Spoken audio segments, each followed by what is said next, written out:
While they make fun of you, you double down on your effort. While they sleep, you study. While they keep talking about you, you keep working.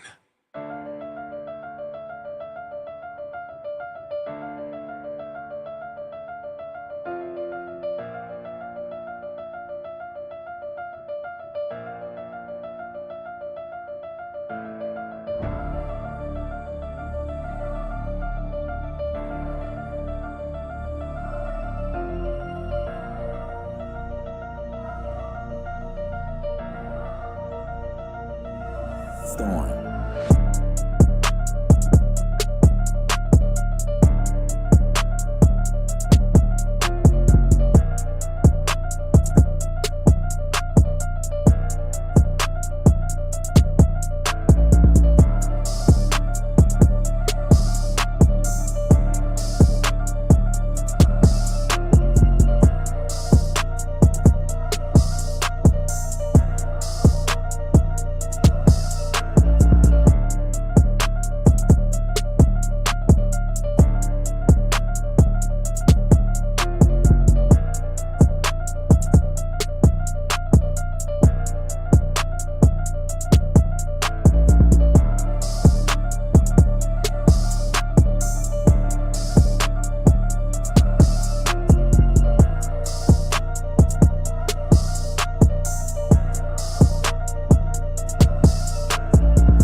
Storm.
They hate when you elevate, elevate, elevate.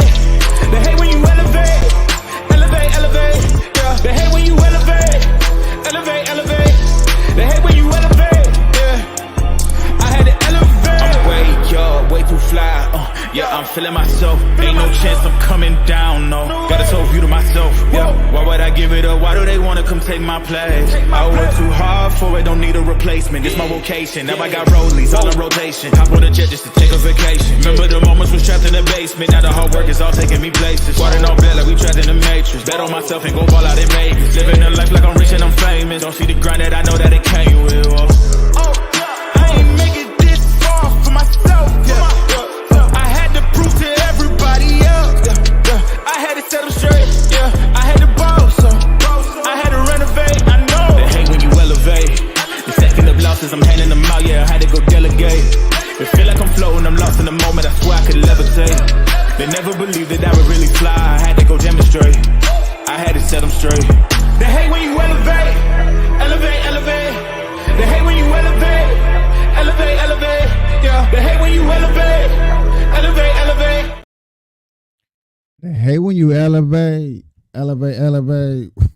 What's up, Burn Live? Y'all, Merc Wanley keeping y'all connected. Hashtagging these red eyes, changing the viewers. I red, keeping underage, smoking off social media. Lord have mercy, y'all. It's been a long time. It's been a long time. It's been a while since I've been. It's been almost 2 months. I do apologize for that. I've been going through some things. I do got them taken care of. This is a late night show, as you see, as it look. I might have to brighten that up for you guys just to do that favor for you. Matter of fact, y'all give me 1 second. I'm gonna see if I can make this look like a regular normal show. This just look a little too green. Give me 1 second, y'all.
Looks a lot better. Welcome, y'all. I'm sorry it took me so long. Like I said, I wanted to make this look a little bit better, a little more live. It looked so dark, like we wasn't even live or nothing. But we are live. It's been a while. A lot has been happening. A lot. Had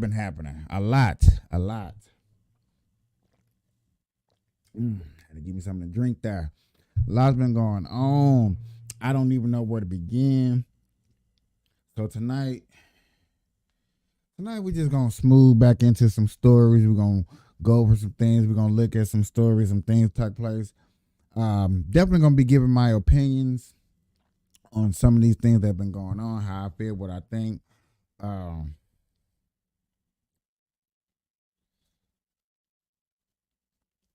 Man, you got the Trump trial going on. They tried to hit the man for $456 million. That dropped down to $100 and some odd million. Candace Owens and the Daily Wires with their separation and going on. The Fannie Wallace case down there in Atlanta that took place, and what happened right there with that. The case that's still going on with the FBI with Fannie Wallace in Chicago. You still got the migrant crisis that's really bad, that's still popping off. You also got a bridge. Now, this is the recent thing, the recent stuff that's been happening. You still got the bridge that's fell. A lot of people are going over that and looking at that and discussing that. Like, it's terrible what happened with the bridge falling. We might go over a little bit of that.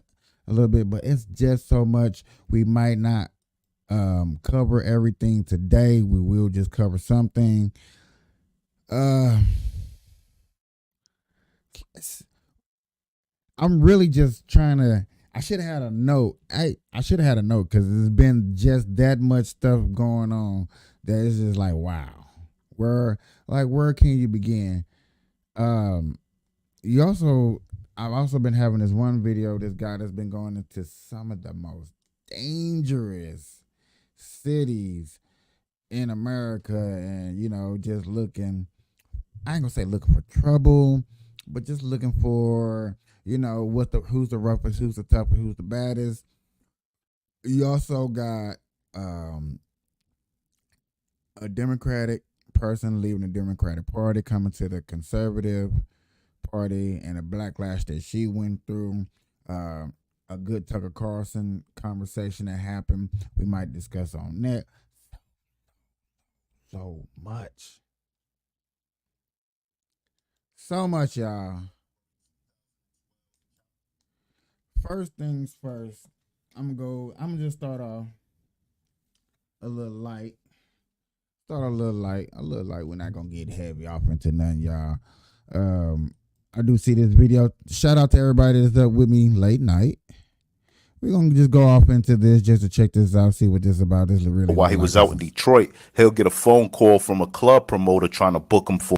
I'm going to do a whole Now, Let's on start this January over. 2012, Chopper would be shot 3 times. Now, supposedly, while Chopper was staying in Atlanta, he'll be selling pounds of weed. And some of his customers from Illinois wanted 6 pounds. Now, Chopper decided to mix the 3 pounds of weed with rabbit food to stretch it to 6 pounds. So Chopper would meet up with the guys. Now, according to Chopper, he says they'll call him later on that day and basically confront him for selling the rabbit food. But while he was out in Detroit, he'll get a phone call from a club promoter trying to book him for a show. Now, the night of the show, Chopper would drive to the show in his Lamborghini along with a female. Now, as Chopper got close to the venue, he realized he was being followed. Now, at this point, Chop thought it would be best to pull up to the rest spot ahead of him, and he told the female in the car with him to get out and tell the attendant he was about to be robbed. But the female got out the car and started to panic, and the guys in the gray Buick got out their car and walked up to Chopper with their guns out. Chopper, he asked the gunman what I'd done. Gunman replied, "You know what you did in the A," and began to start firing in the car. Now, on January 2012, Chopper would be shot 3 times. Now,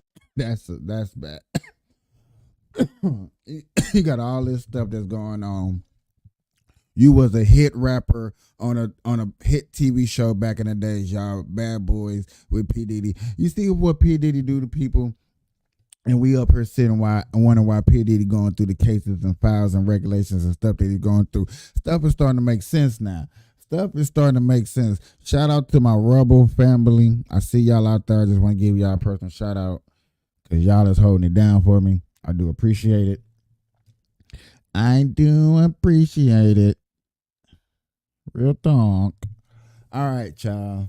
I just want to see this. I used to be a Chopper fan, so when I seen that, I was like, hey man, I ain't heard from Chopper. What is he going through? Let's see what he's going through. That was not a pretty story to be discussing and going through. I'm just saying. I'm just gonna put that on out there. All right, y'all. Let's see what else. Real So I'm going to do a whole 2-hour show on Project 2025. Our folk got to really understand what MAGA has planned if they win. Exactly. And I think the other thing that we're not talking about is their plan really is to have an election decided by Congress. And if we don't make Hakeem Jeffries the Speaker of the House, it doesn't matter if Joe Biden wins if they try to hold up the transition of power in Congress. Well, actually, what they're doing is they're funding RFK, Exactly. and what they're hoping that if Biden, they want to keep Biden under 270. Exactly. And if it's under 270, people don't understand. It goes to the House of Representatives, Right. which Republicans control. Exactly. So, understand. The fact that they really sitting up here thinking that they're going to win. Stephen A. Smith, which a lot of people that watch my show, definitely I believe that y'all know who Stephen A. Smith is, the reporter from First Take, ESPN analyst, one of the best in the game. Went on the PBD podcast. If you don't know who that is Patrick Bet Davis podcast. He went on there and they had a conversation about, the presidency and who they think will win and stuff like that. Y'all, and what he said is how it's really starting to show itself. Like the Democratic Party really think they're gonna win. They really think that this magical fairy tale world of theirs is really open for them to make wave. Right here, this is the conversation, and we're gonna go into it, break it down. Washington is I thought it was a very good conversation. One that needs to happen where we know that this man is gonna vote Democratic. We know he's gonna vote Democratic. He's a Democratic Party person. Your recent positioning with Trump has gotten a lot of people a little bit asking questions. Sure. Okay. So hey, the Democrats, what you're doing, trying to undermine everything this man's doing. It's not working. You're kind of going through the whole process, and he kind of Biden, all this stuff. What do you think? The strategy that they're doing right now. Now, you just heard Martin on the Martin show what they think, how they think. Oh man, if Trump could just tie it up, you think anybody, even if you love Trump, you hate Trump, it's not that. But do y'all think anybody think that Trump is going for a tie? You would think Trump is really finna sit up here and go for a tie? A tie. Trump. At everything that's been going on, I'm going to try to tie and let the Senate House a representative take over. I wouldn't leave that a chance, but check this out. Do you think they don't know that it's not working, or do you think they're convinced it's going to end up working come November 5th, with the day we vote? I think they're convinced it's going to work. And I think that they're leaning on the 2022 midterms to buffer their point. You had certain Democrats who were supporting Trump surrogates. I'm sorry, they were supporting these folks and favoring, Trump surrogates during the 2022 midterms. And people were anticipating a red wave that never arrived. You see what I'm saying? And so that's what they're thinking about. The more we put Trump out there, the more we buffer support and augment support for these folks who support him, ultimately it will lead to our victory. That's how they're thinking. And I'm saying, no, not what I'm seeing. I think that he has damn near a cult following. I'm not calling folks cultists or anything like that. I'm just speaking metaphorically about how these folks are in terms of their love, their devotion, their belief in him. And they're not going anywhere. And then you got Hispanics who are supporting him now, according to the polls. You've got more black folks who are supporting him now, according to the polls. And even though they're swearing that the overturning of Roe v. Wade, along with some of the charges that have been executed against him, that's going to turn off white women, well, we ain't seeing that evidence. And so I'm looking at it from that standpoint, and I'm like, well, wait a minute now. Are y'all not paying attention? Because let me tell you something. Charlemagne the God said it best when he said, Joe Biden is not inspiring at all. You almost get the impression that the Democrats. Joe Biden is not expiring at all. He don't motivate you to do nothing but go to a retirement home. He just motivates you to just sniff a little girl's hair, go to zoo, get lost, go to the speaker box. All these things that's happening, people have seen 4 years of Trump in office. People have seen the 3.5 years of Biden in office. We have seen what has happened. And more people still are worried about how they feel about what he's going to say to hurt their feelings. I had a good debate on my Facebook. You know what I'm saying? I could not believe it. I was having a debate on Facebook. It's been a long time. But the fact of the matter is that I support, and people be asking why, and I was like, oh, it's policies.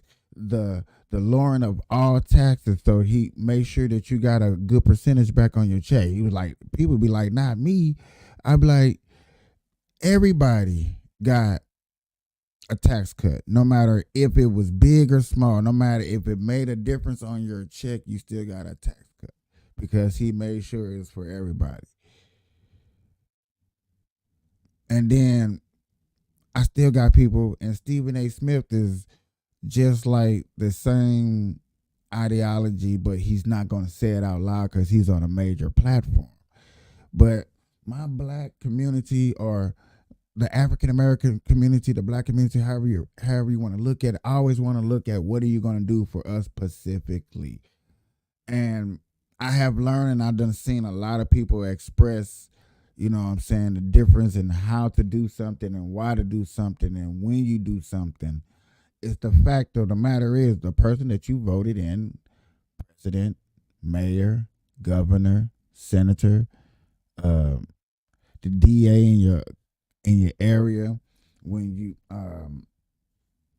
vote in judges and stuff like that, these are the people that really affect you. These are the people that, if something is going on in your neighborhood that you don't like, that yes, we need to point the fingers at them. I like it now, and not to say that Cat Williams kicked it off. Okay, not to say that Cat Williams kicked it off. because I think that towards the end of 2023, especially middle end towards 23, it was really being shown that a lot of people want to take the responsibility. You know what I'm saying? Quit pointing fingers at a group of people with no names to back it up. If we want to say the white man, like the black community says, well, what's the white man name? Who is these people? Say these people's name, point them out. And so the Democratic Party helped out the black community and be like, okay, if y'all want a name, we're going to say Trump. Trump is the easiest name, the biggest name. Everybody know Trump and everything that he has done and blah, blah, blah. But you seen, yet again, we're going to go back to you already seen 4 years of what he's done in office. Only thing, let's not break it down, but let's speed it up and break it down. Let's break it down. Everybody know he brought jobs back from overseas. He lowered taxes. Those are the good things. Bad things, there were riots in the streets. He said things on Twitter and people took it emotional.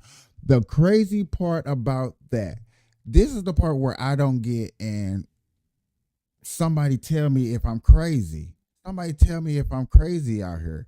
But a lot of people don't even go on Twitter. So how is what he's saying on Twitter affecting the blacks if he's just tweeting something? His tweets made upset. They show pictures of kids in cages, but they was mostly in cages during the Obama administration. I mean, these are things that happen. These are the things. But listen to how Stephen A. Smith is going to break it down. And the only reason I want to say that because we got to remember these are the things. But this is a man, don't know how he votes. He came on a person who's independent. Pat Becher Davis from another country came over here. He made his millions over here. He's building a lot of things. He's doing a lot of big things, major big things. I need to step my game up so I can be a part of the new future. I was just telling somebody, man, I know sort of kind of what I want to do, where I want to head myself in, the direction I want to go in. I just need help getting there. I know it's going to take myself, but I got to surround myself with around people. But listen to this. Democrats who are pushing for Joe Biden to get 4 more years, because that's what they were chanting at the State of the Union address, 4 more years, 4 more years. The man's going to be 82 in November, and you chant for 4 more years. But you've got progressive leftists on this side chanting for 4 more years. I don't know if they know how embarrassing that is, okay? Okay, but that's neither here nor there. The point is that when you're doing that, I'm looking at them, and I'm saying to myself, come on now. This is utterly ridiculous. You think this is going to get it done. But I tell you what I'm starting to suspect. They don't know if Joe's going to last 4 more years. And all they care about is that he gets through Election Day and the inauguration. And then after that, who's the next in line? It's Kamala Harris. And I think that's how folks are thinking. But my problem with it is, again, we're capital. A lot of people saying it out loud. A lot of people are saying it out loud. I have heard so many people come to me and say, you know what? Joe Biden ain't going to make it. He's going to die. And I'm like, damn, I don't even say that. I don't even think that. And I'm a Trump supporter. Like, nigga, I rep Trump. Nigga, I Trump this. Nigga, Trump that. Nigga, have a Trump day. But yet again, you don't hear me saying, oh, man, Joe Biden ain't going to make it. He going to be dead. I wouldn't say that. I be looking at people like, you harsh. You're something like, are you okay? You all right? Can I test the forehead? Do you got a temperature? They be like, keep it real. I be like, no, I done seen people make it to 90. If Joe Biden is one of those old stubborn grandpas and God bless his soul. Let him see 90. Let him see 100. Let him see whatever number he make it through. I want to see him debate. I want to sit on up here with y'all. Hopefully I'll be off them days or whenever, however I got to do it. I want to be up here and debate with him. I want to see it. I want to see it. I don't want to see the world shut down because we got to deal with a Joe Biden funeral. Because Vegas ain't going to shut down. Everybody going to be at the slot machine. Ling, ling, ling, ling, ling, ling, ling, ling. They're going to look up at the... Oh, Joe Biden did. Okay.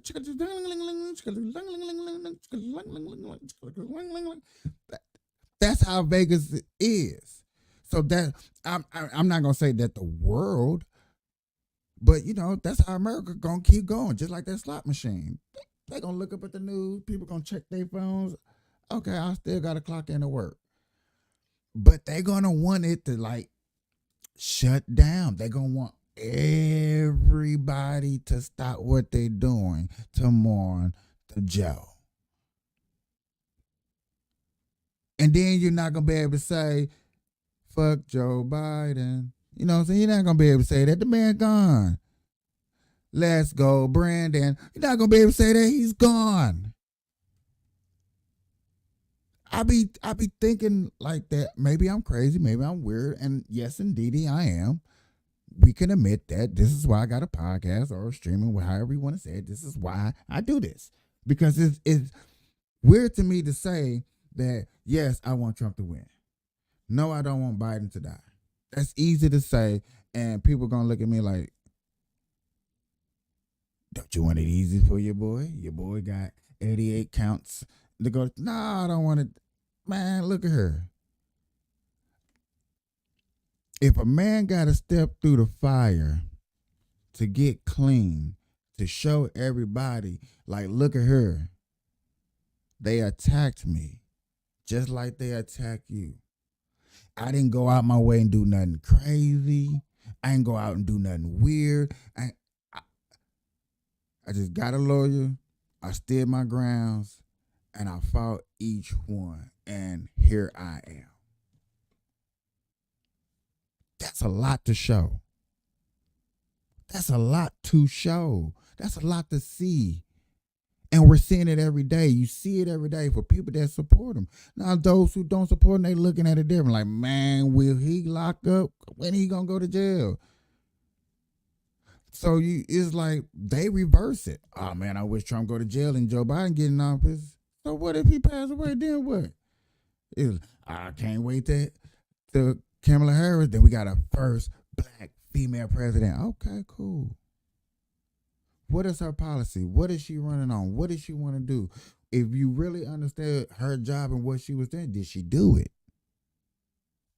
Okay.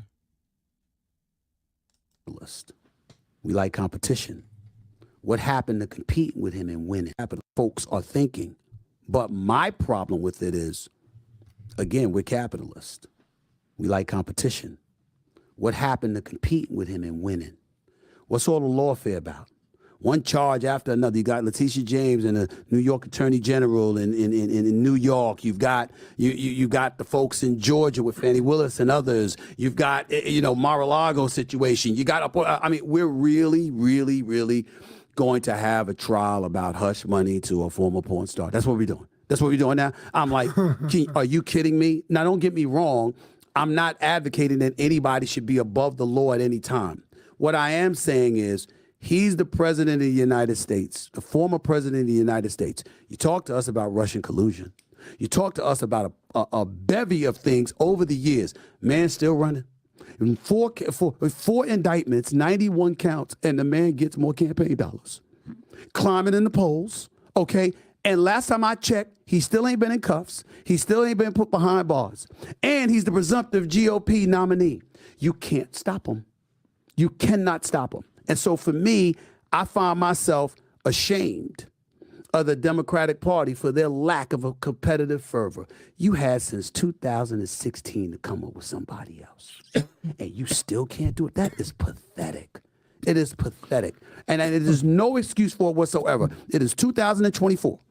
In 8 years, you should have been able to find somebody that can compete with this man other than a soon-to-be 82-year-old incumbent. Well, let me ask you this, though. Yes. Do you want Democrats to win? That's a tough question. That's for me. the question. Yeah. It is, but it's totally fair, bro. I'm not going to Yeah. run from that question. It's totally fair. The whole world right now, if you're watching my podcast, I know what y'all probably thinking. I know what I thought when I first heard this. I ain't gonna lie to you. I'm not gonna lie to you. When I first heard this, I was like, this is it. Stephen A. Smith been calling out people left and right, right and left, up and down, referees, players, governors, mayors, New York's, Cowboy fans. You know about your Cowboy fans. You know about your Cowboy fans. But this is it. This is it.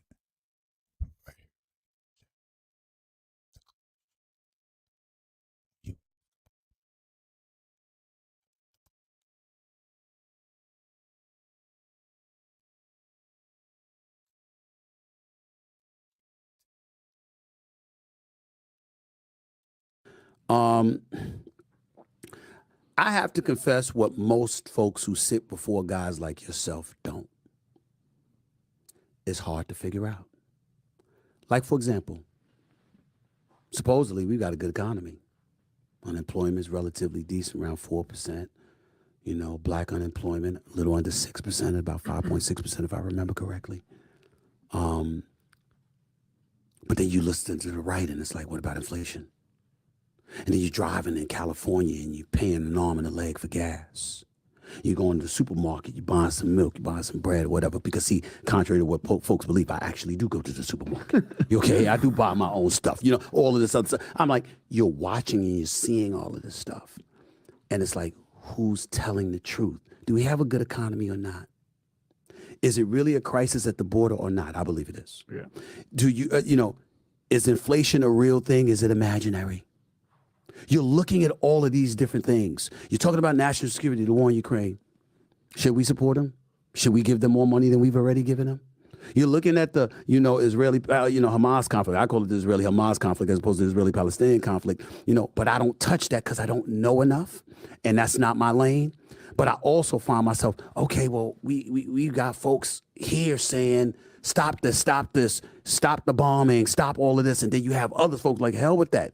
Hamas has to be eliminated because look at what they've done October 7th. I said back in October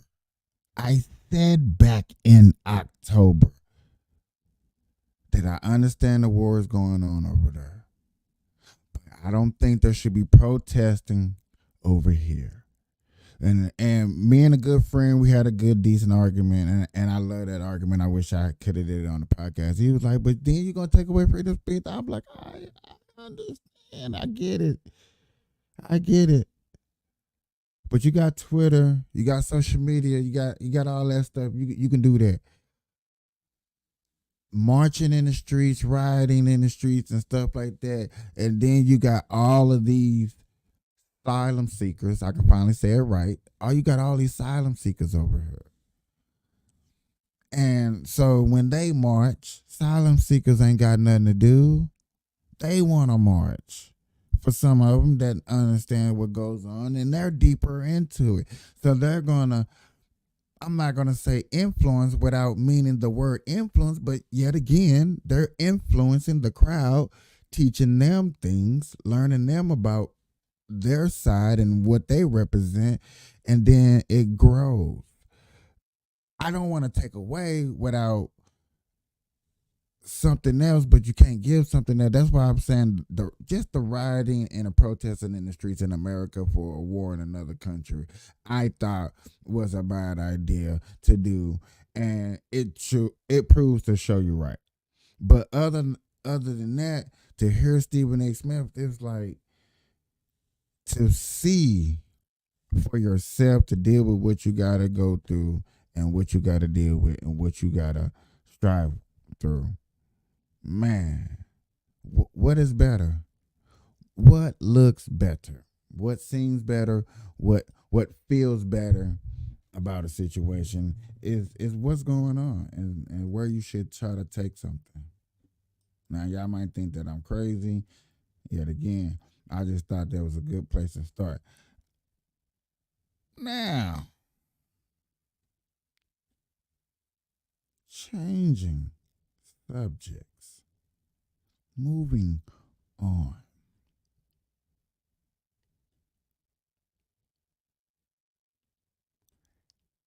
I was just trying to think where to go first. Where to go first. Okay, so moving on. Everybody know what's going on. We ain't gonna lie to you. Man, I can't stop seeing this everywhere. And let's cover it real quick. It's day 2 of The Bridge. The Bridge has happened. We're gonna discuss the P. Diddy a little bit later. I think the P. Diddy one is probably gonna last me to the end of the night to keep going for real. I probably wouldn't get no sleep dealing with the Diddy situation on my mama. But yet again, we're getting more news and stuff about the cargo and the shipping and stuff. I think it's a little important to go over it, discuss it. It's a thing to do. And give me 1 second. Oh, Lord. Give me 1 second, y'all.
So, ladies and gentlemen, the Bridge thing is happening.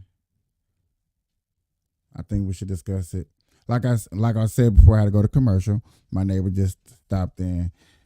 I would talk about the Diddy now, but like I said, the Diddy thing is just so deep. I think I got one good person, and I don't know if I would get in trouble to play his video and stuff, but I got one good person. And in 3 minutes, okay, that has a damn good breakdown of the P. Diddy thing, like for real.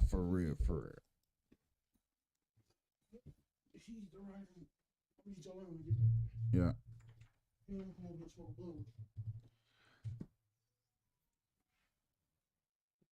Look, I'm glad I came outside. All right, y'all. Hey, I had, you know how it is when people come through.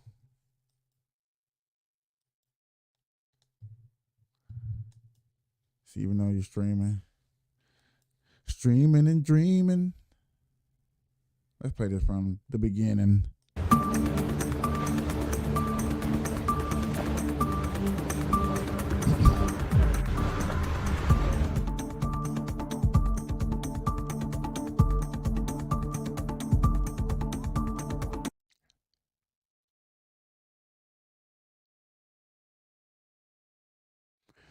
Okay. Just to maybe not start a conspiracy. That's not the idea. That's not the plan. That's not what we trying to do here or nothing like that. But to understand that if I need a bill or a law or something passed, I need a tragedy. I noticed that has happened, especially here in America, when bills and laws need to pass like that. You need some type of tragedies, or you need a cause to have that effect to put in the bill. Not to say that this was done on purpose, but I think this was purposely done to put in some type of bill, law, something, as for this not to happen. I think Brandon Tatum said it the best on his podcast, or short, when he showed about the bridge. Basically, Joe Biden came out and said that he thinks the federal government should pay for this bridge.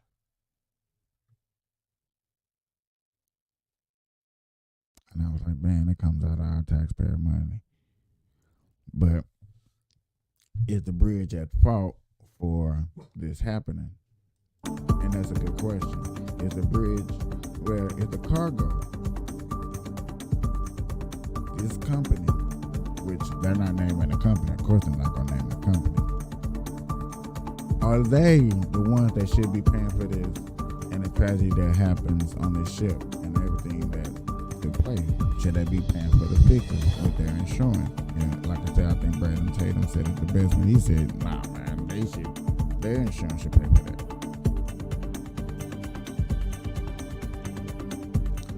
And the one thing that you're going to say is, oh, it was hit so perfectly to make all of that. CBS News correspondent Natalie Brand joins us now from Dundalk, Maryland. Natalie, what are some of the key questions now investigators are seeking to answer as soon as today? Hi, Errol, Lana. Well, they're really going to be trying to hone into the timeline of exactly what went wrong. We know the NTSB has obtained the data recorder that was on board the vessel, so they will be analyzing that. And also we learned from the chair that they hope to begin interviewing personnel who were on board that ship and also folks who were involved in the aftermath, the fire and rescue personnel, and perhaps those on or near the bridge. Really, the big question is what happened on that ship that caused it to lose power and then crash into the Key Bridge. Also looking at potential reports that contaminated fuel may have been a contributing factor. So really, this investigation just now ramping up in the very early stages as they tried to determine what caused all of this.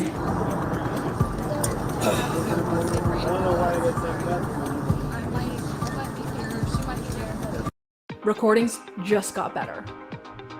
Hey, it's Dana from StreamYard. I'm so excited to announce that local It all happened very quickly. 12:45 a.m. yesterday morning, the ship takes a wide turn into the channel, and then something goes wrong. It slows and starts to drift off course before slamming into the bridge's support structure.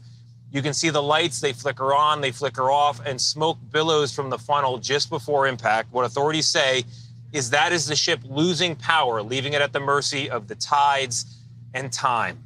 If not for that Mayday call, giving officials a chance to stop vehicle traffic, we also know this could have been even worse. The devastation of that powerful collision was made clear by daybreak as pieces of the mangled Francis Scott Key Bridge littered the Patapsco River and the deck of the Dali cargo ship. The whole bridge just fell down. Shortly before impact, the more than 900-foot-long ship completely lost power and control of its only engine.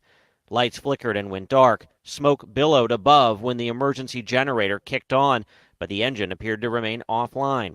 Tugboats had already cut loose, leaving the crew with almost no ability to pilot the vessel, forcing a Mayday message. Hold all traffic on the Key Bridge. There's a ship approaching us, just lost their steering. That alert gave police enough time to limit the number of vehicles on the bridge's more than mile-and-a-half long span. It was a very quick turnaround from the loss of control to the Mayday being issued. And from the Mayday being issued to the response of our first responders on the bridge, I think it's just incredible to see what they were able to do. These people are heroes. They saved lives last night. The Dolly's port anchor was deployed to try to slow it down, but the ship was already on a catastrophic collision course. If you want to get the ship slowed down, but that takes a certain amount of time. Michael Kucharski is a former NTSB maritime investigator. Losing power as you're approaching a bridge would be just about the worst case scenario. Giant container ship struck one of the two main support columns of the bridge. It's only supported in the air at 2 points, and we took one of them away. Ben Schaefer is a structural engineer. There's not a bridge that we build, that's any level of economy and efficiency that's going to survive that. Chris Van Cleve joins us now from Dundalk, Maryland. Chris, you know better than... My. But good safety, good measures, good people. Glad we can put some things together. But yet again, I think the main question that they're not asking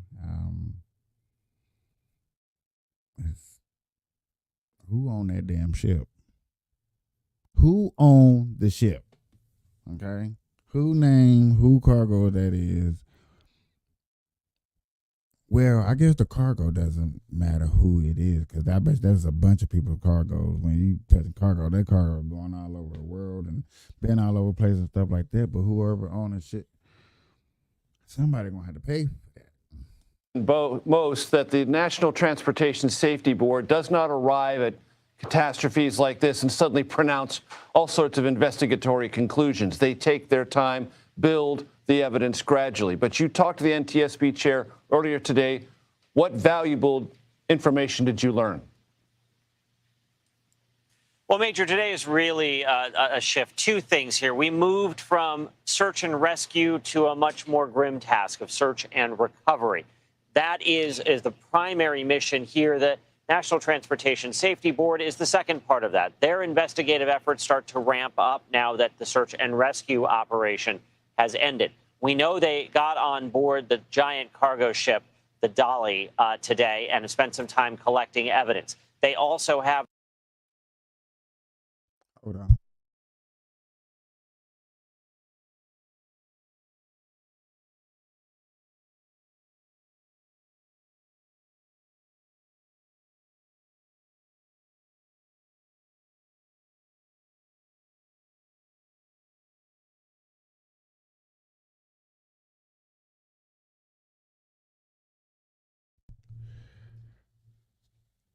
Of the voice data recorders, and those are being analyzed back in Washington.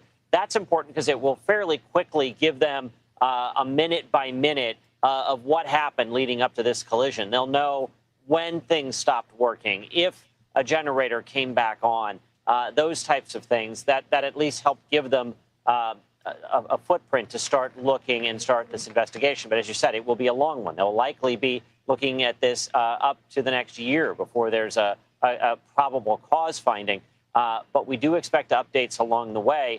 But primary on the mind of the board chair, Jennifer Hamady, this morning was that search and recovery effort. And we don't have a declared answer as to why there was power challenges and power issues. The thing that we do know is that we have documented that there were power challenges as the freight was coming up on the bridge. And when the Mayday call was coming in, the Mayday call came in because of the power issues and the lack of ability to steer the vessel.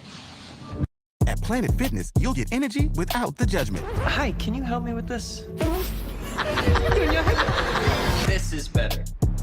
Join the judgment-free zone today. Planet Fitness, big fitness energy for all.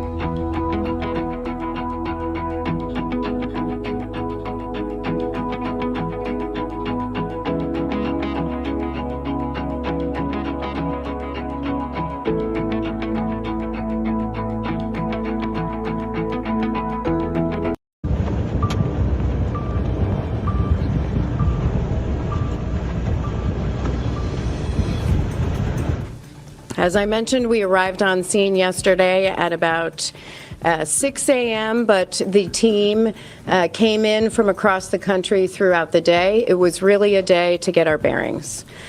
We set up our family assistance program. And I really like how they just showed us 3 different ways, how they showed us the boat route, and then they just showed us the aerial view on a map. I really do like that for real. Just to get an idea for people that's not familiar with a map, don't know where this location at, you know? Because a lot of people don't know. People like, yeah, it's somewhere. Well, you know, just to give a good idea. That shit is harsh. It is harsh, y'all. But man, y'all think should you pay for it? That's the question that you need to ask yourself, because that's what Joe Biden is really trying to present, is that we have to pay for it. He think it should be a good idea if we pay for it and spend money, which I do not think it'll be a good idea that we do that. No, no, no, no, no.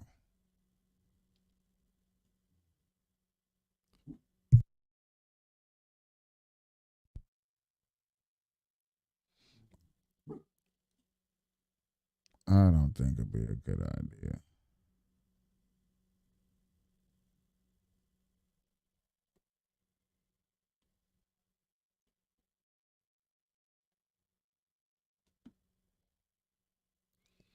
But what's crazy, I ain't heard my press secretary. I ain't heard my press secretary in a minute, y'all.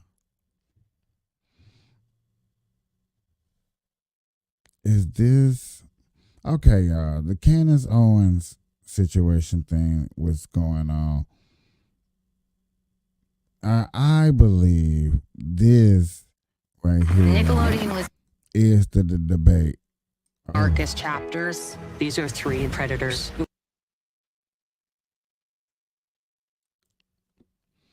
This is what else has been going on too. I'm not familiar with it, but they sure been hearing about this Nickelodeon thing. And I guess this is the commercial. I just wanted to share it with us real quick. Owens is a Jew-hating bigot. It was written by a rap. Basically, okay, this is what got her fired, I believe. I'm just gonna play a little bit, skip through it, but this is it, y'all. Rabbi Michael Barclay. So I read this article, and honestly, there are only 2 options here. Either this rabbi is genuinely ignorant of everything that I have ever said, in which case I'm happy to clarify it because he will be joining us on today's episode, or the other option is he's completely aware of the things that I have said, and he is just a monster. I'm excited to find out when we sit down here with Rabbi Barclay. That's what we have coming up on Candace Owens.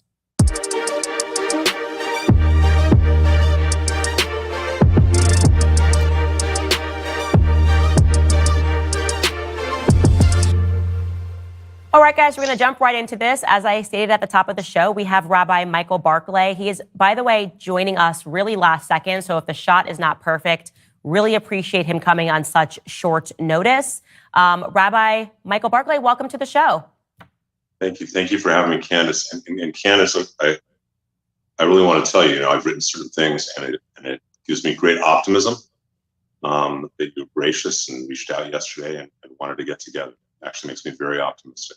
Yes, so I am the ultimate defender of free speech, and I believe that we need more speech, not less of it. When we see things and we believe them not to be true, rather than censoring that individual, we should actually give that person a platform, because people will walk away and be able to assess whether or not the statements they heard was true. And so just to give a little bit of background to people listening to this, you appeared on Charlie Kirk's show, and you referred to me as anti-Semitic. Is that correct? Okay. Not only that, Candace, I've actually written a couple of articles, one in November and one last week, about your anti-Semitism. Yeah. Correct.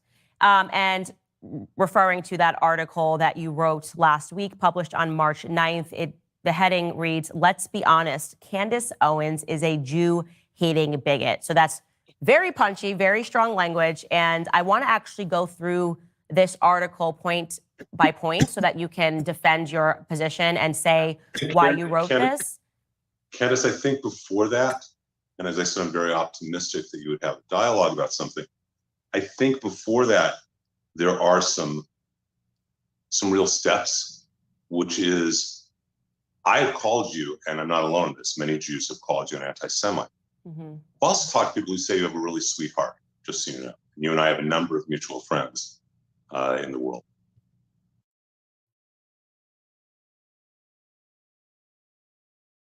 Starting off Cool Common Collective, I am going to skip forward to the definition of anti-Semitism. I think that's a little important before we just skip off into the heat of this conversation real quick. Could you provide for us a definition of anti-Semitism? Absolutely. I really appreciate that, because I think that is the break.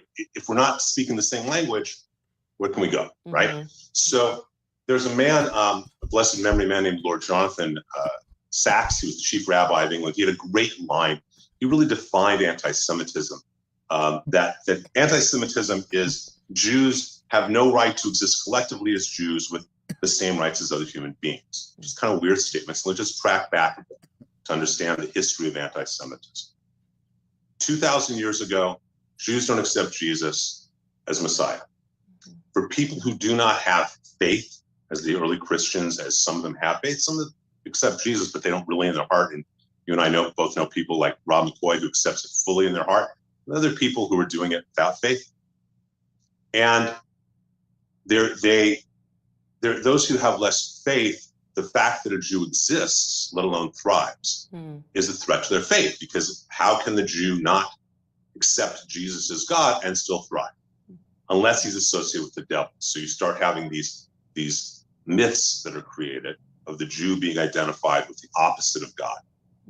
This really codifies in 1144 in Norwich, England, what's called the Blood Libel. And this is really important to understand, especially today in 2024. In 1144, a young boy is killed, and the local priest says that's because the Jews need to make their matzah with Christian blood. It's called the Blood Libel. It's blame the problems of other people on the Jew.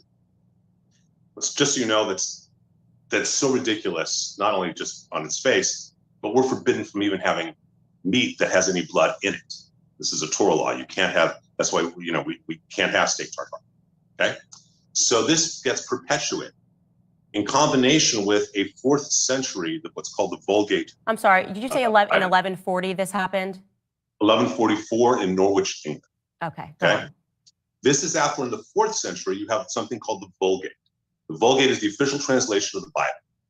In Hebrew, there's no vowels. And the person who translates, St. Jerome, who translates the Vulgate, knows what he's doing is translating wrong. He puts down that when Moses comes down from Mount Sinai, he has horns. Okay, Karen, when actually the word was Karan, meaning that light shone from his head. So now by 1144, you have the anti-Semitic myth of Jews have horns and they drink blood. And I know people who've been asked when they went into the army and other places, can I see your horns? So this still exists today in 2024 throughout America. And I don't mean just in little rural areas. It exists today, these myths. That Vulgate Bible is the official Catholic Bible all the way through the 1970s. So it is, you need to understand that that's a piece of it, okay? That they're equated with this kind of hate. Because it's about Jews not having the right to exist collectively, when they live in their little communities in the Middle Ages, anti-Semitism is a hate against their religion.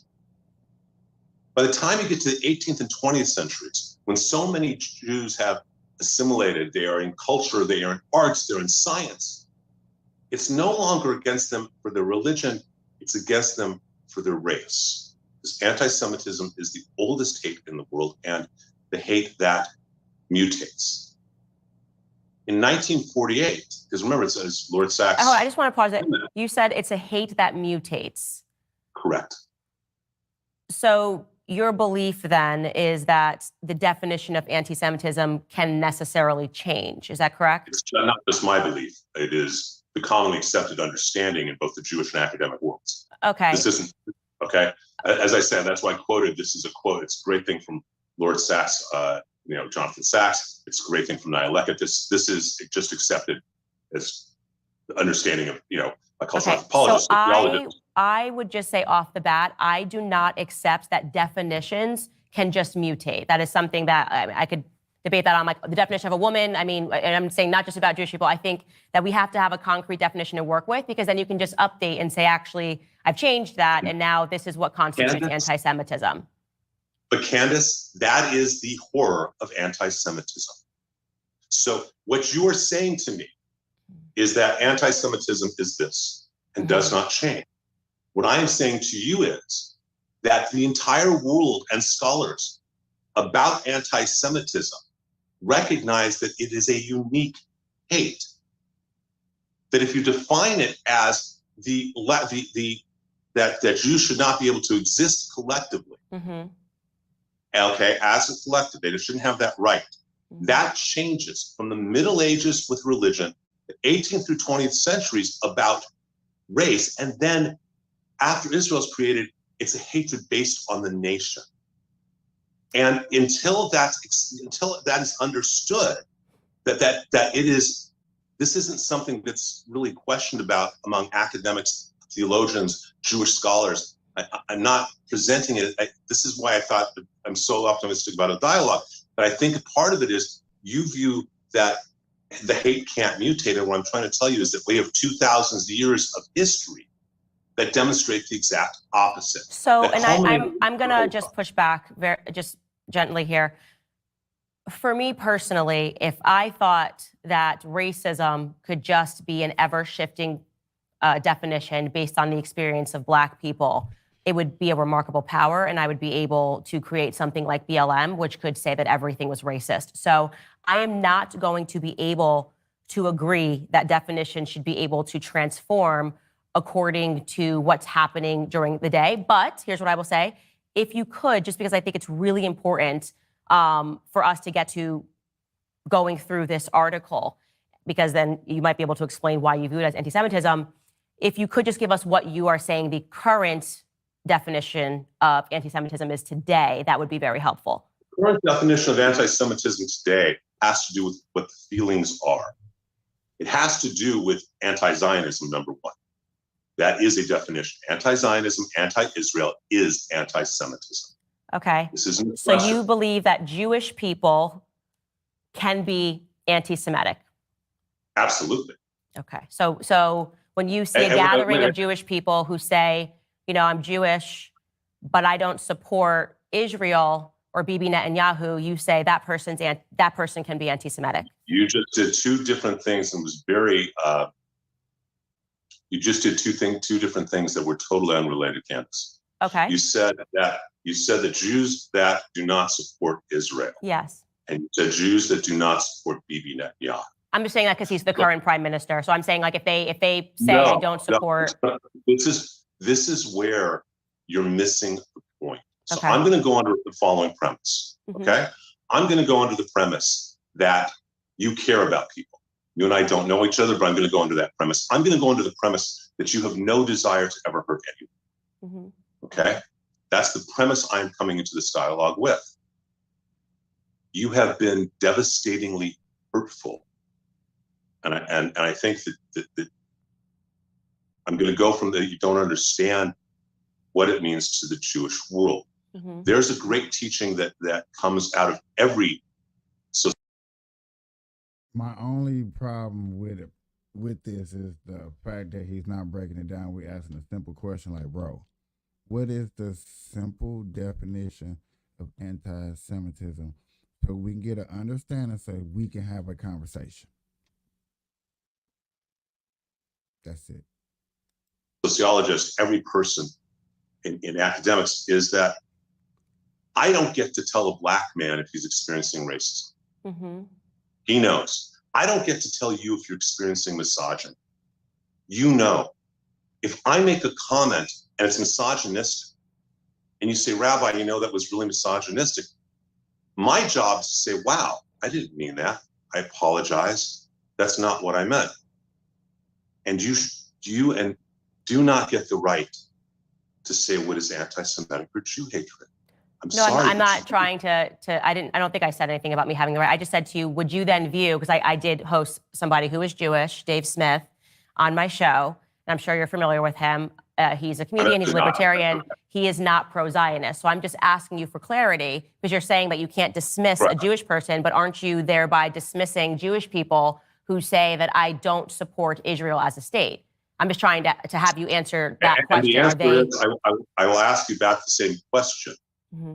Are there blacks who do not support blacks? Are there pick the cause or the minority who do not support or not, or actually even better? You and I both sit on the conservative side politically. We share that, right? And we face the same way when it comes to that. And we both, I think, are disappointed in those who are Republicans in name only, correct?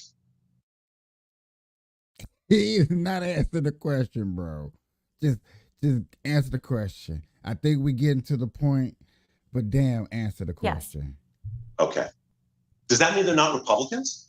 Well, I wouldn't describe a race as a political ideology, like a political party. That's very different. So to say that you can't be a race, like you're not black if you don't support this, is different than, like, you're basically saying that a Jewish person can be anti-Semitic. So that would be like saying a black person can in fact be racist towards, or they're not black.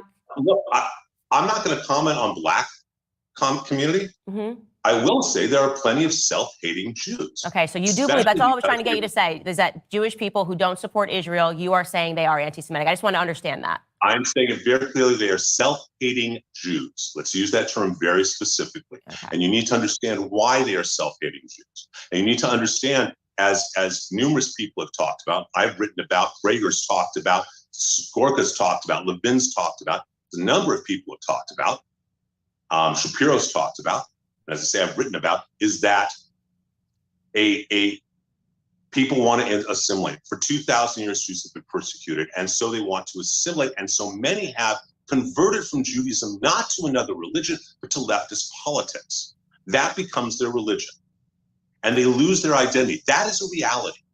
So you need to understand, or I shouldn't say you need to, that's not fair, and I apologize.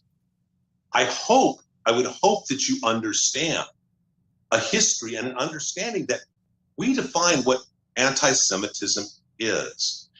And what happened on October 7th,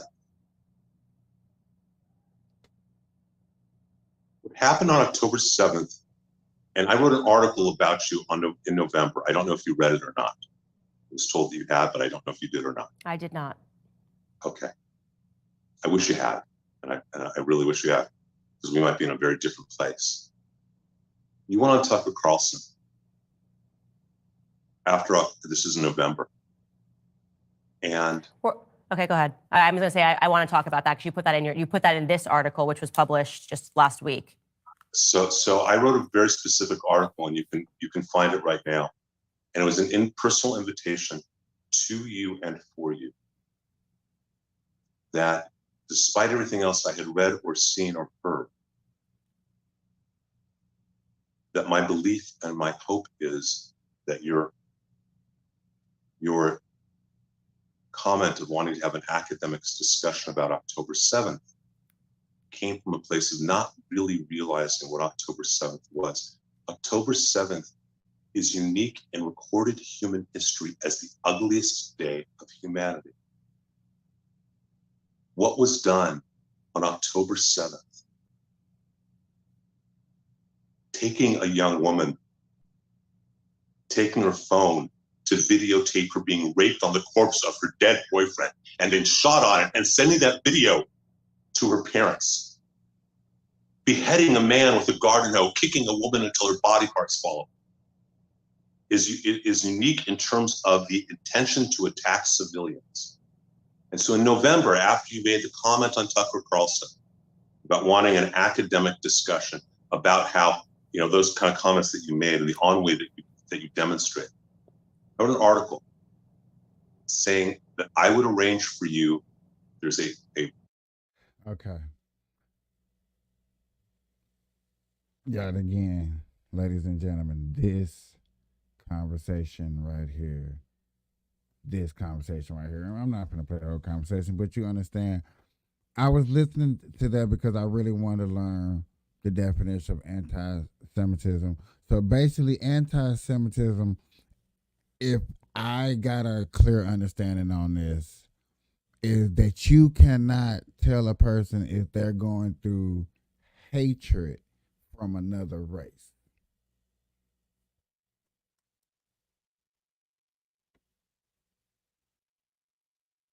You cannot tell somebody else that they would had hatred and they was going through something and they was been going through something. That is what anti-Semitism is. That's what I got out of that. And if that's the case, if that's the definition, I wish somebody can just say that. Be like, bam, that's the definition. The definition of anti-Semitism is to tell a person about the racism that they're going through. That's anti-Semitism. You cannot do that. That makes sense to me. I'm like, okay, all right. Because I don't try to say that I tell a person about anti-Semitism, but I ask question, what did you go through that you saying that was racist? You know what I'm saying? It'd be a learning situation for me to learn and to build and to grow. I'm just keeping it 100. You know, if I can't understand a situation, then how am I supposed to understand it and learn it and know about it? That's the only thing that makes sense to me. All right. Now, yet again, like I said, y'all know what time it is. It's time for the diddy. But, y'all, hold on. I'm just going to keep it real.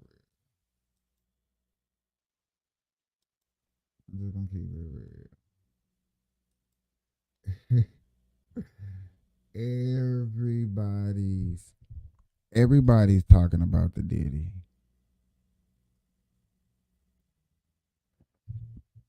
So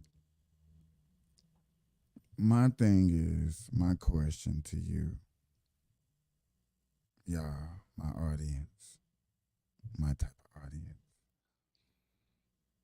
is what type of breakdown would you want to see? I mean, for real. Because what I be listening to in my ear sometimes, but I haven't listened to the whole thing, is my guy over here up in the right-hand corner. He got 5 hours of talking about this.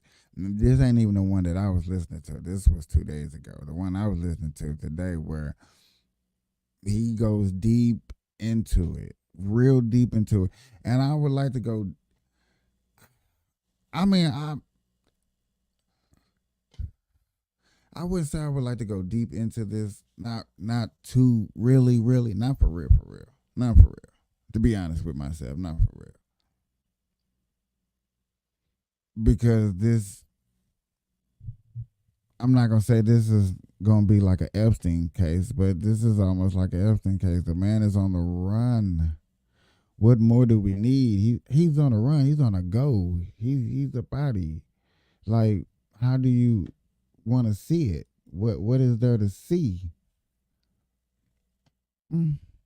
We all done seen the pictures of the breakdowns of the houses, bringing the guards out. I know y'all seen the little kid, his neighbor that put a little comment on somebody's little thing. It's like, look, it's all over the place. It's like you got to talk about it. It's like you have to talk about it. Look, she was talking about 3 weeks ago, so she's still up in here.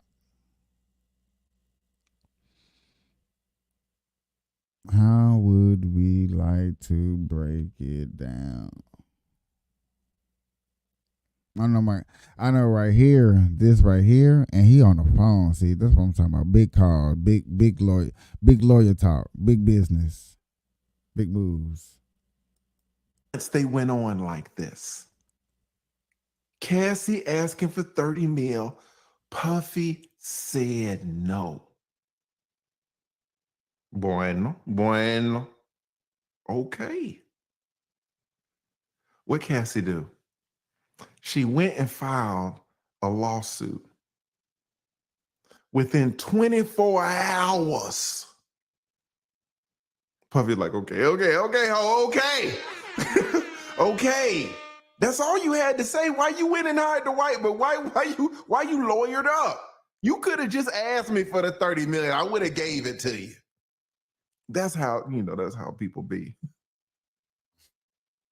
Well, you got Tyrone. Tyrone hit Puffy up. Tyrone is like, hey man, I got a client. His name is Lil Rod. We seen what you did with Cassie. Oh yeah, we seen how you blessed her. Now, Little Rod has suffered too. Can you spread a little bit more blessing? Puffy's like, nah, I can't even do it. You're going to have to come and get it. Well, what did Tyrone do? Tyrone, on Little Rod's behalf, filed a lawsuit. And we went over it, and it was explicit. It had photos. It had gunshots, blood on the floor. Had Cuba Gooding Jr. with his hand on a man's thigh. That boy had pictures. See y'all. This is why I watch this dude, because he keeps it real. He gonna let you know. If y'all want to know about the Diddy, nigga, this is who you're gonna know about the Diddy. It was deep. It was deep. And what I didn't know was Tyrone, when we covered it, Tyrone was in the damn chat. But I didn't know. I didn't know who it was. And so he hit me up and he was like, yo, man, this is deep. And Little Rod is not my only client. So we covered it, and that was kind of me and him were kind of talking, and How behind the scenes a little bit on How deep IG. y'all want to go on this? And so Diddy all thing? this stuff comes down, and I hit Tyrone up, the attorney who's covering all the attorney who's filing suit, and I was like, yo. He was like, I told you. I told you. Cat Williams told you. Justin Bieber, he tried to tell you. That look in his eyes. Tyrone said, I told you. And that's not even all of it. Just deep. So, I don't know. I invited Tyrone and I gave him the link. If he wants to come up, he certainly can. But he sent me a document that was signed and filed right before the raid. Oh, yeah. Oh, we looking at it. We looking at what our man Tyrone filed. He filed this on behalf of one Rodney Jones versus Sean Puffy Combs. Damn. Justin Dior Combs. Damn. Cuba Gooding Jr. Oh Damn. my God. Motown, Love Records, Universal Music Group. And it is the amended complaint. And we're going to go over this, guys, because it's got a trigger warning. Says this document contains highly graphic information of a sexual nature, including assault.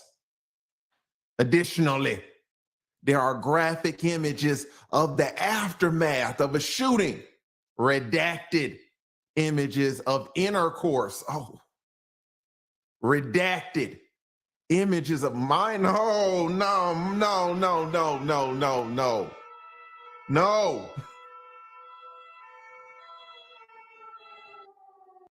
Yet again, ladies and gentlemen, I'm asking you right now as I pause it as he's going over this. How deep do y'all want to know about this P. Diddy nigga? Because, hey, I found out who got all the info.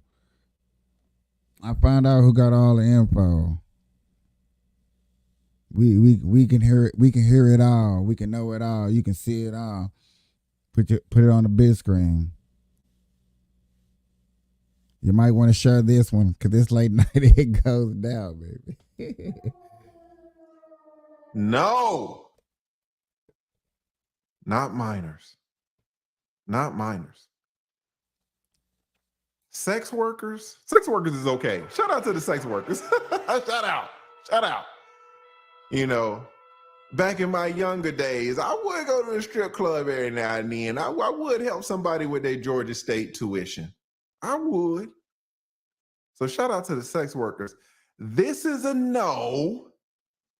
This is a yes. Shout out to all the scribbles. Prostitutes, oh man, it's tough. So we're gonna get into all of this, guys. It's deep. And this is the second complaint. This is a amended complaint.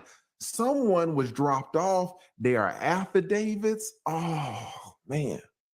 And is it a coincidence? Is it a coincidence that when this document was filed with the affidavits, when this document was submitted into the court's records, boom, Puffy's homes are raided. So shout out to Tyrone, man. He has a link. I don't know if he's gonna come up because he's out of the country and he's saying where he's at. Not a lot of good Wi-Fi, but he said he's gonna try. But thank you for sending me this, Tyrone. It's deep. It's deep. All right. Y'all blessing the stream already. Shout out to Salty Balls. Shout out to Salty Balls, man. I gotta add him as the stream sponsor already. We're gonna get into it, guys. This is gonna be so crazy. Shout out to my man Joe Ethereal. Joe Ethereal was the last sponsor. Super, super generous of you. Sponsoring all of y'all who are not members who got locked out, and my likes are messed up, so I see that in your future. But I'm gonna stay evolved to give you guys a chance. But shout out to my man Salty Balls.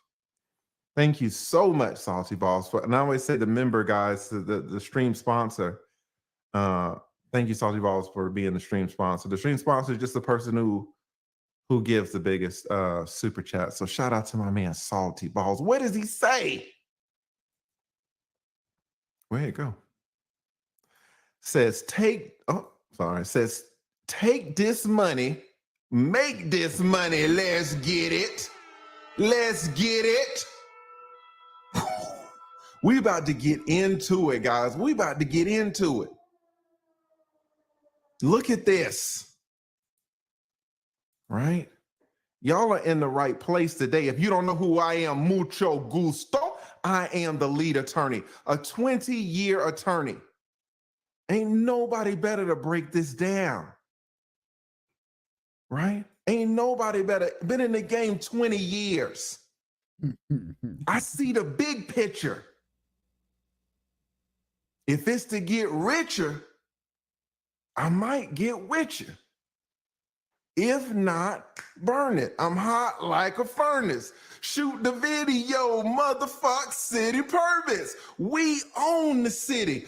On the phone with Diddy, light skinned pretty. When AV gets around, she like to suck around. Oh my God. Oh, make this money. Take this. Somebody write when AV gets aroused. It's the freak-offs. Your boy Puffy was down here with the damn freak-offs. He was in the Atlanta Continental. Says federal agents raid homes, tied to Sean Combs in Los Angeles and Miami. Now, there he is, the man of the hour. Armed officers patrolled the properties tied to the hip hop mogul. And guys, the feds are all in it. They are all in it. So we are going to get into it here. Let me blow this up. This is from the 25th. The 25th, what was that, yesterday? Yep. So this is hot off the press, and then we're going to review this, and then we are going to get straight into the complaint. All right, AV, can you see that well enough to read it? Yes. Yesterday, federal agents raided homes in LA and the Miami area on Monday that are connected to the hip hop mogul Sean Combs. A person with knowledge of the case said. Homeland Security investigations carried out the raids but did not provide details about the case, including whether Mr. Combs was a target or which criminal charges were being investigated. Mr. Combs, who is now known as Puff Daddy, Diddy, I think he calls himself Brother Love these days, has been accused of sexual essay and trafficking and multiple civil lawsuits over the last several months. All right, so let me jump in. We got Homeland Security. They were all up in that man's house. Now, could the FBI have done it? Yeah. Ain't no better news. Like I said, I'm gonna stay with him. We're gonna cover this. But to be honest with you, it's not gonna get no better than until either he get caught or something. You're not gonna hear nothing. Only thing you're gonna hear is people lawsuits and stuff like that. Now, if you really want to hear more, you will put a comment in and just let me be. For real. But I'm just saying, what do y'all want to see? See how much money? Because after this person catch them, then y'all know somebody else gonna drop the bomb. Somebody else gonna drop the bomb. Somebody else. There's gonna be so many people that's finna keep going at this. That is never gonna stop. Stop playing. And then Diddy so-called left the country. His private plane hit an island. They was like, that's like evidence. They said somebody claimed to be. I don't know. That's what somebody claimed to be. But other than that, man, we still got a migrant crisis.